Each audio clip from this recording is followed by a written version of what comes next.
Assalamualaikum warahmatullahi wabarakatuh. Ya, pada hari ini kita akan belajar mengenai bilangan prima dan bilangan komposit ya tentunya. Oke, apa itu bilangan prima? Kita langsung aja ke definisi bilangan prima. Di sini definisi bilangan prima atau kita lambangkan dengan P ya, P kecil. Bilangan prima itu adalah bilangan bulat lebih dari satu ya, yang hanya habis dibagi oleh 1 dan P. Ya, jadi kunci dari bilangan prima itu bilangan bulat lebih dari 1 yang hanya habis dibagi oleh 1 dan P. P itu maksudnya adalah dirinya sendiri. Oke. Atau dia tepat memiliki 2 faktor positif yaitu 1 dan P. Oke. Kunci dari prima itu dia hanya memiliki tepat 2 faktor positif yaitu 1 dan P. Contohnya seperti apa? Contoh, misalkan 2. 2 itu adalah bilangan prima ya.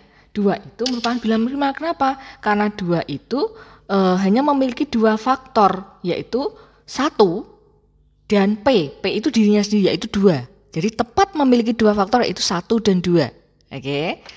Nah, misalkan kita ke 5. 5 itu bilangan prima tidak? Bilangan prima. Karena kenapa? Karena dia hanya memiliki 2 faktor positif yaitu 1 dan 5. Ya, maka dia adalah bilangan prima. Nah, sekarang kalau negatif 2 itu bilangan prima tidak? Kira-kira bilangan prima tidak negatif 2? Tidak. Kenapa? Karena tadi yang namanya bilangan prima itu tepat memiliki 2 faktor positif. Oke, maka ini bukan bilangan prima. Jadi kita kembali ke definisi ya. Nah, kalau 4, bilangan prima tidak?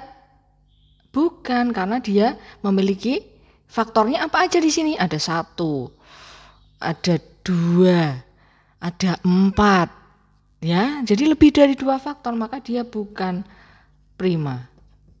Oke. Jadi bisa dipahami ya, di sini kita ke bilangan prima dulu. Nah, selain bilangan prima, itu ada juga yang namanya adalah bilangan komposit. Apa sih definisinya? Nah, kalau di dalam bilangan prima tadi, itu ada bilangan bulat lebih dari 1, dia tepat 2 faktor. Kalau di komposit sama, yaitu bilangan bulat lebih dari 1, sama ya. Tapi selain prima, oke, catatan dari komposit ada bilangan bulat lebih dari 1 selain bilangan prima. Atau bisa dikatakan bahwa bilangan yang mempunyai lebih dari 2 faktor positif. Ya, lebih dari 2 faktor positif, maka dia dikatakan sebagai komposit. Ya. Dengan kata lain, bilangan bulat A dan B dengan A-nya lebih dari 1, B-nya kurang dari K, ya. Sedemikian hingga K itu sama dengan AB. K itu komposit ya. Kita lambangkan dengan K. Oke, contohnya apa ya? Contohnya tadi 4 gitu ya. Contoh 4. 4 kalian cek bahwa dia itu faktornya adalah 1, 2, 4. Maka dia punya lebih dari 2 faktor positif. Maka dia adalah komposit. Kemudian 8 misalkan. 8 itu ada 1, 2, 4, 8. Lebih dari 2 maka dia komposit. Gitu ya. Oke, sampai di sini bisa dipahami ya tentang definisi bilangan prima dan juga komposit. Nah, sekarang kita ke contoh dari soal yang tipe lain gitu ya. Misalkan begini. Contoh soal yang pertama, kita diminta untuk menentukan semua bilangan asli sehingga kondisi dari n pangkat 4 dikurang 56 n kuadrat ditambah 484 merupakan bilangan prima. Jadi tugas kalian adalah kalian diminta untuk menentukan semua bilangan asli yang memenuhi kondisi ini sehingga ini merupakan bilangan prima. Apa aja dia n-nya? Wah, ini kita cari gitu ya. Jadi tadi untuk mencari dia itu bilangan prima, kita kembali ke definisi. Ya, caranya berarti begini. Berdasar definisi bilangan prima itu adalah, kita tulis dulu berdasar definisi bilangan prima memiliki 2 faktor positif memiliki dua faktor positif yaitu 1 dan P. Oke, ini kuncinya. Jadi berdasar definisi bilangan prima itu memiliki dua faktor positif yaitu 1 dan P. Oke, jadi kalau kita nanti mencari suatu N, dia itu hanya memiliki kalau misalkan kita mencari suatu bilangan gitu ya. Ketika dia substitusikan ke dalam persamaan ini, dia itu hanya memiliki faktor positif yaitu 1 dan P. Maka ini akan menjadi prima. Persamaan ini N pangkat 4 dikurang 56 N kuadrat ditambah 484 akan menjadi prima jika dia hanya memiliki dua faktor positif yaitu 1 dan dirinya sendiri. Begitu ya. Oke. Terus kemudian langkah selanjutnya apa? Kita lihat bahwa di situ kita punya bahwa N kuadrat, saya tulis lagi ya, N pangkat 4 kok N kuadrat dikurang dengan 56 N kuadrat ditambah 484. Kalian perhatikan di sini bahwa 484 itu adalah bentuk kuadrat dari 22 gitu ya. 22 kuadrat itu kan 484, betul ya. Ini kita jadikan ke dalam, supaya lebih mudah, maka kita jadikan ke dalam bentuk kuadrat sempurna. Oke, ini kalau kita nyatakan dalam bentuk begini, ini kan bisa kita nyatakan begini ya. Ini saya bagi ke dalam dua ya kondisi. Ini kalau dalam kuadrat sempurna kan begini, N ditambah dengan 22 kuadrat, gitu kan? Ini N kuadrat. Oke. N kuadrat dikuadratkan kan N pangkat 4. Oke, kita sudah punya 22 kuadrat. 22 kuadrat itu kan 484. Sekarang kalian lihat di sini N kuadrat plus 22. Kalau dikuadratkan itu kan kalian cocokkan bahwa N kuadrat itu kan dikuadratkan N pangkat 4. 22 dikuadratkan 484. Kemudian 2 kali ya, 2AB plus 2AB gitu ya. Plus 2 kali 22 kali N kuadrat kan 44. Supaya jadi 56, maka diapakan berarti? Supaya jadi negatif 56, maka 44 dikurang dengan apa dia? Dikurang dengan berapa? Dikurang dengan 100 gitu ya. N kuadrat. Gitu kan ya? Supaya jadi 56. Oke, ini kondisi yang pertama. Oke, nah ada juga ini saya bagi begini ya, panahnya begini. Oke, ini yang pertama, ini enggak usah ya. Oke, nah sekarang ada juga misalkan kita kuadratnya begini, N kuadrat dikurangi 22. Ini kuadratkan, ini kan juga bisa ya, N kuadrat dikuadratkan kan N pangkat 4. Oke, negatif 22 dikuadratkan kan juga positif 484. Nah ini kemungkinan juga merupakan kalau difaktorkan kan begitu ya, merupakan ini. Nah, terus kemudian dikurang, ini kan tadi min 2AB. Min ini kan min 2AB, berarti negatif 44. Gitu kan, negatif 44. Negatif 44, supaya jadi negatif 56, berarti dikurangi dengan 12N kuadrat. Ya. Nah, sekarang kalian perhatikan, di sini ada dua kemungkinan. Ya, kita pilih yang mana? Kita pilih yang mudah aja. Karena di sini kalian perhatikan di sini ada 100, ada 12. Mana kira-kira yang bisa dijadikan kuadrat sempurna? Yang 100 gitu ya. Maka saya pilih yang ini, tidak saya pilih gitu ya. Kita pilih yang bagian ini. Oke. Nah, sekarang saya tulis lagi ya di sini. Ini saya tulis karena untuk menunjukkan ya. Maka di sini berarti N kuadrat, saya tulis lagi ya, plus 22 dikuadratkan dikurangi dengan 100 N kuadrat. Ini kan bisa dibentuk menjadi N kuadrat plus 22 dikuadratkan. 100 itu kan artinya 10 ya. 10N dikuadratkan. Begini kan ya? Oke. Nah, ini itu bisa diuraikan menjadi berapa dikalikan berapa sih? Gini. Ini kan berarti N kuadrat. Oke. Ini kita punya 10N. Maka di sini dikurang dengan 10N ditambah dengan 22. Ya. Kemudian di sini ada N kuadrat plus 10N Karena di sini kan negatif ya, negatif 10n kuadrat, ingat kuadrat sempurna ya. 10n plus 22. Oke. Nah, sekarang kita sudah punya ini. Nah, ini berarti artinya ini kan dikalikan ini. Nah, sekarang kalian perhatikan bahwa di dalam bilangan prima menurut definisi bahwa dia itu memiliki dua faktor positif, yaitu satu dan dirinya sendiri. Oke. Nah, artinya di sini misalkan kita ke contoh tadi 2. 2 itu faktornya apa? 1 dan 2. Gitu kan? 1 dikalikan 2 kan 2. Berarti faktornya adalah 1 dan 2. 1 dan dirinya sendiri. Maka kalian perhatikan di sini ada n kuadrat dikurang, ada n kuadrat plus gitu kan. Kira-kira di antara ini mana yang 1, mana yang P? Nah, P itu ini kan kondisinya plus ya, maka lebih besar ya. Maka ini adalah P-nya, yang ini adalah sebagai 1 gitu ya. Kenapa 1 dan P? Karena tadi bilangan prima itu hanya memiliki dua faktor positif, yaitu 1 dan P. Loh, kenapa yang ini 1, yang ini P? Karena ini lebih besar gitu ya. Lebih besar dari 1 kan gitu. Kok lebih besar dari 1? Lebih besar dari ini kondisinya gitu ya. Maka kita untuk menentukan siapa sih n-nya gitu, maka kita pilih yang mana? Nah, kita pilih yang ada di sini, sudah diketahui 1. Maka di sini n kuadrat dikurang 10n plus 22 itu sama dengan 1 gitu ya. Oke. Nah, sekarang maka di sini n kuadrat min 10n ditambah dengan 21 gitu kan, sama dengan 0. Nah, ini kalau difaktorkan berarti n min 3 kemudian n dikurang 7.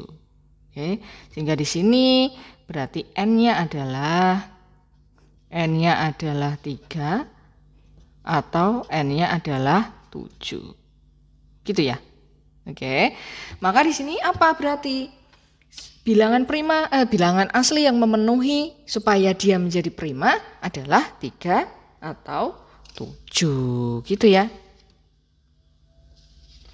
Jadi bilangan asli yang memenuhi adalah n sama dengan 3 atau n sama dengan 7. Ini jadi bilangan asli yang memenuhi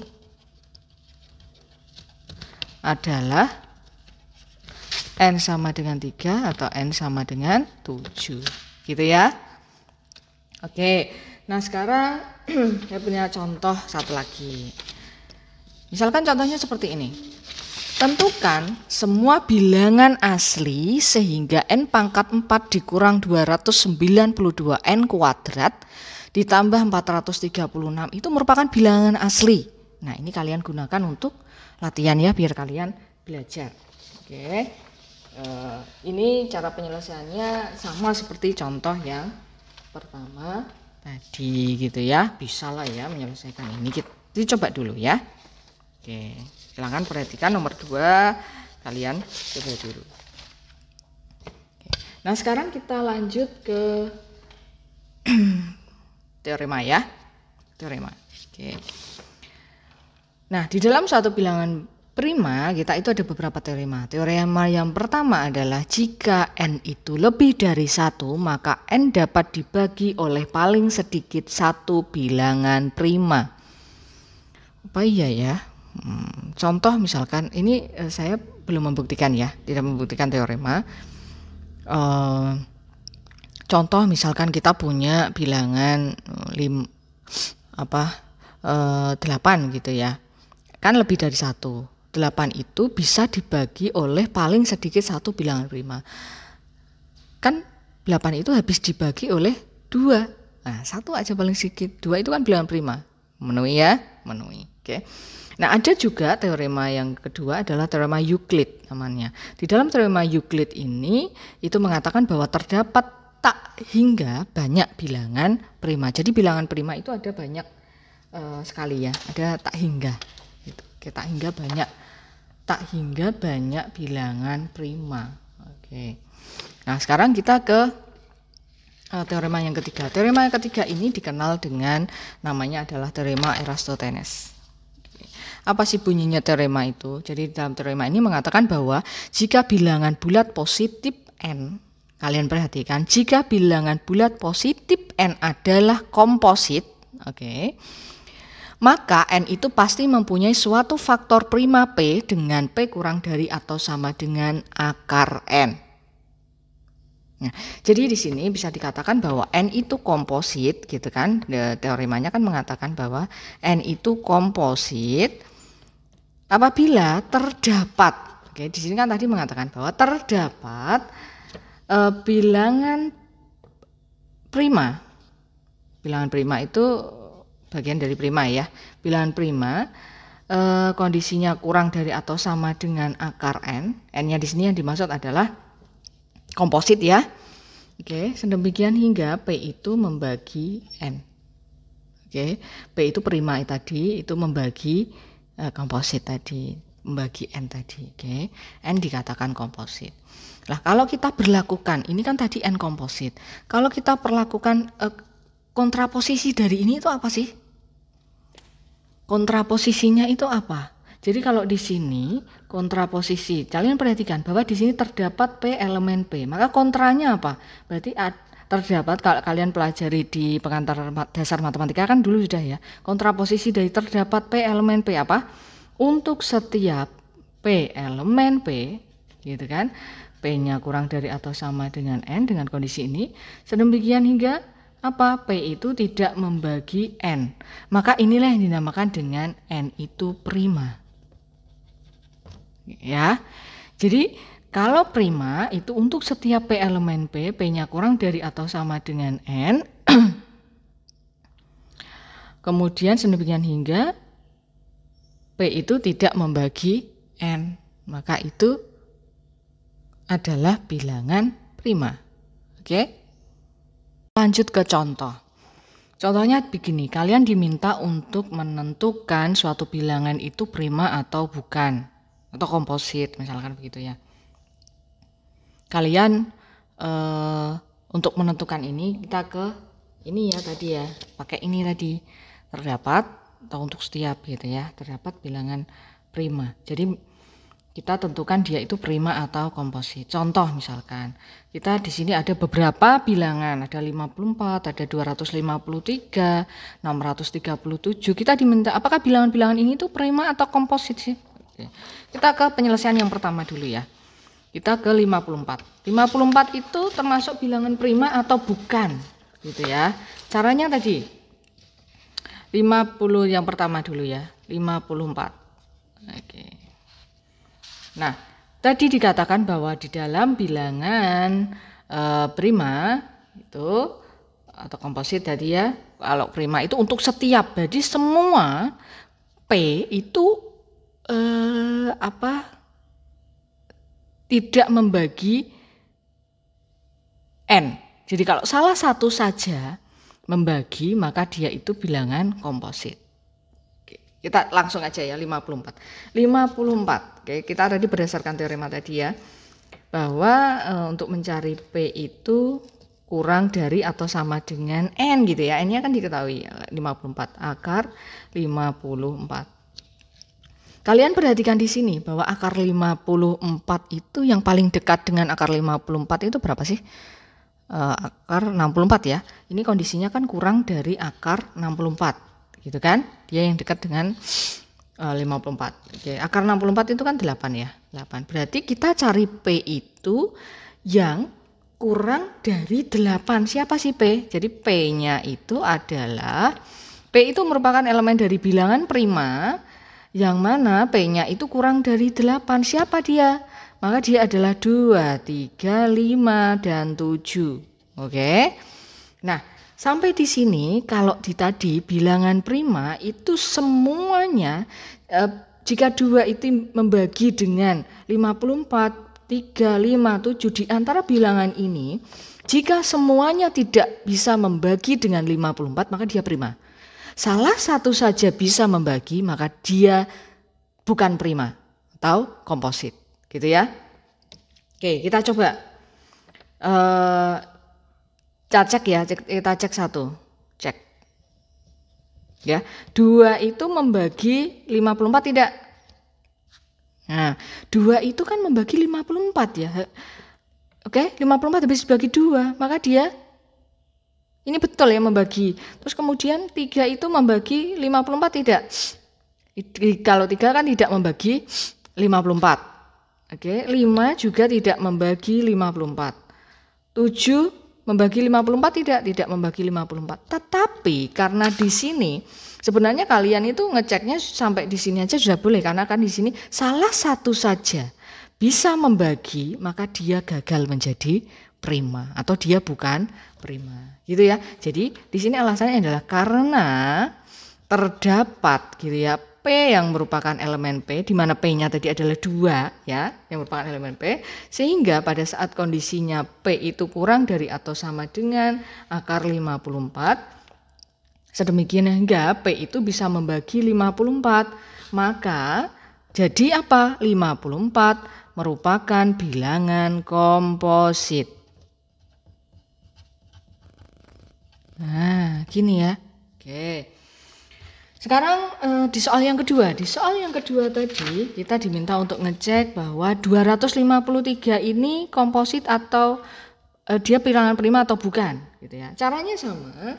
Jadi tadi pakai teorema tadi ya, 253 P itu kurang dari atau sama dengan akar 253. Ya. 253 ini kan dekat dengan 256 ya, kondisinya kurang dari 256. 256 itu kan 16. Oke, maka kita cari P-nya itu siapa? P-nya itu adalah elemen P prima yang mana dia itu kurang dari 16. Siapa berarti? Siapa? 2, 3, 5, 7, 11, 13. Ini ya, ini kan prima. Oke, nah sekarang kita cek. Ya, ceknya adalah apakah 2 itu membagi 253? Nah, tidak membagi. Terus kemudian 3 membagi 253 tidak? Atau 253 itu habis dibagi 3 tidak? Tidak. Kemudian 5 itu membagi 253 tidak? Tidak. Tidak habis ya. Terus kemudian cek lagi. 7 itu membagi 253 tidak? Tidak. Terus kemudian 11 itu membagi 253 tidak? Tidak. Terus kemudian 13 membagi 253 tidak.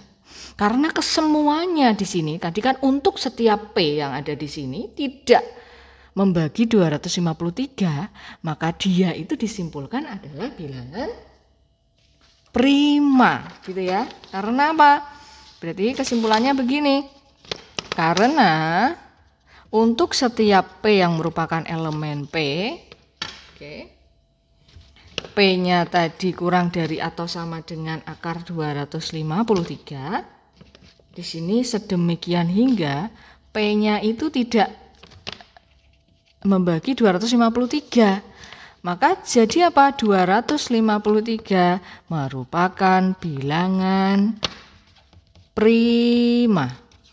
Oke, di sini bisa dibedakan ya. Salah satu saja bisa membagi, maka dia gagal menjadi prima atau komposit. Oke, tapi kalau semuanya dia tidak membagi, maka dia adalah bilangan prima. Nah, itulah salah satu cara untuk menentukan dia itu bilangan prima atau bukan merupakan bilangan prima. Nah, nanti untuk yang soal nomor 3, 4, 5, 6 ini kalian coba ya. Ini kalian coba sebagai latihan. Ini sebagai latihan dari nomor 3 sampai dengan nomor 4. Ini kalian gunakan sebagai latihan. Kalian coba, dia ini bilangan prima atau bukan gitu ya, kalian coba sendiri. Oke. Begitu penjelasan saya tentang bilangan prima. Semoga bermanfaat. Wassalamualaikum warahmatullahi wabarakatuh.